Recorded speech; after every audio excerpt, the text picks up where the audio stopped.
Төв Азийн цээж нь Монгол, дөрвөлсөн эхийн цус нь Монгол, төвөргөн жинүүлэх адван Монгол, бид дахин давтагдахгүй төвхтэй хүмүүс бид Монгол.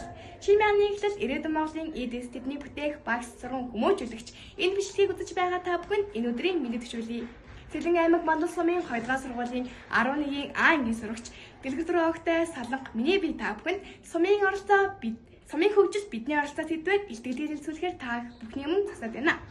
Илтгэлийн маань зорилго бол сумын хөгжилд оруулж чадах миний бас таны оролцоо болон өөрийн зорилгоо тодорхойлж бусдаас суралцах авшина. Илтгэлээ би ирээдүйг эрхлүүлье. 2050 он Монголын ногоон бүрэн өслөө.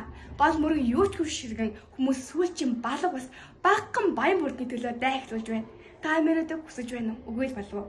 Одоо цагтаа эргэн ирцгээе. 2025 он ирээдүйд Тэвэр усны хомсдол дарна ногоон байгаль буцаж үгүй болно хэмээн олон хүмүүс сануулж байна. Бид түүнийг хардаг, сонсдог, үздэг, харин хэрэгжүүлдэг билүү? Үүндээ бидний хийж чадах зүйл маш олон. Бид хэмнэх хэрэгтэй, хайрлах хэрэгтэй, бид санаа зовох хэрэгтэй. Ногоон байгаль үгүй бол уух ус, амьсгалах агаар үгүй болохыг ухаарах зүйтэй. Энэ бүгдийн хамгийн том гаргалгаа бол мод тарих. Монгол улс тэрбүү мод төслийг хэрэгжүүлж ажиллаж байна. Харин бид түүнийг дэмжин оролцохоос илүүтэй шүүмжилж муулахыг илүүд үзсэн мэт захин орчноор муулж байсан саяхан. Нэг модны үнэнийг та мэдэх үү? 50 гаруй жилийн настай нэг мод 195 сая 640 мянга орчим төгрөгөөр үнэлэгдэх ёстой сонирхолтой тооцоо байдаг.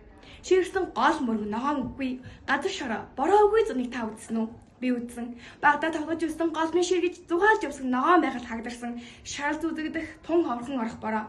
Маргааш нөгөөд нь хадах тэр нэг зүүн миний сэтгэлд гүнзгий тулсан. Одоо бодоход дотор сонирн болж миний хайсан ганц чихрийн цаас хитрхи их урсгасан ус ийм үр дүнд хүргэсэн юм шиг санагдаад туухгүй байж билээ.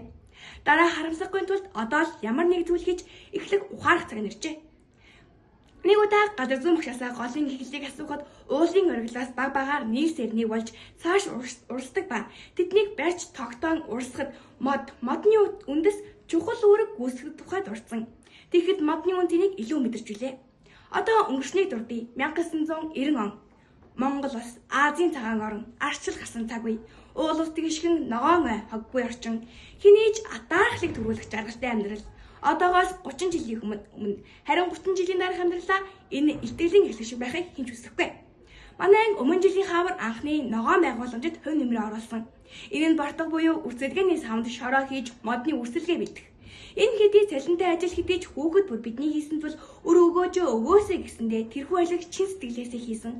Энэхүү ажил олон мянган мод ургах эхлэлийг тавьсан бидний хамгийн анхны алхам юм. Харин энэ жил тэрхүү ажлаа үргэлжлүүлж хийсэн. Энэ жил тэр үрсэлгээнүүдэд мод суулгаж суулгасан байсан. Тэдгээрийг хараад манай ангийнхан болоод би өөрөөрөө маш их барахсан шүү. Би тэрхүү үрсэлгээнүүдийг том талбайд байрлуулж мод ургах таатай нөхцөлийг бүрдүүлсэн. Магадгүй олон жилийн дараа тэдгээр моднууд бидний амьдралыг аврах юм билүү. Үнээс үүдэн бид сургуулийн зүйдээс судалгаа авсан. Энэхүү судалгаа Google Forms буюу онлайн хэлбэрээр авсан. Нийт 8-аас 12 дугаар ангийн 64 хүүхэд оролцсон. Иймээс бид ангиудад мод арчлах аргачлал гэсэн сэдвээр сургалт зохион байгуулсан. Тэгвэл бид яагаад мод тарих ёстой вэ?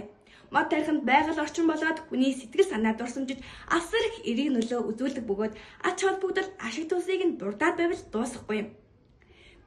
Бидний хамгийн сайн мэдих гацур модыг авч үзье. Гацур модны үсэлгээ дунджаар 8900-аас 19500 төгрөгийн хооронд байдаг. Гацур нь ногоон байгууламжийг чимж гоёмсог харагдуулдаг бөгөөд эрт үеэс элбэг дэлбэг сайхан амьдрахын бэлэгдэд босоор иржээ. Эцэст нь үнэж хэлэхэд нэг модны үн цэн 50 гаруй жилийн настай нэг мод амьдралынхаа туршид 38 сая 125 мянга орчим төгрөгөөр үнэлэгдэх хүчил төрөх ялгаруулж 75640 орчим төгрөгийн агаар цэвэршүүлэх экологийн үйлчилгээг үзүүлдэг. Тиймээс сумын хөгжилд оролцоогоо оруулахад бол бид мод тарих нь хамгийн зөв алхам юм а.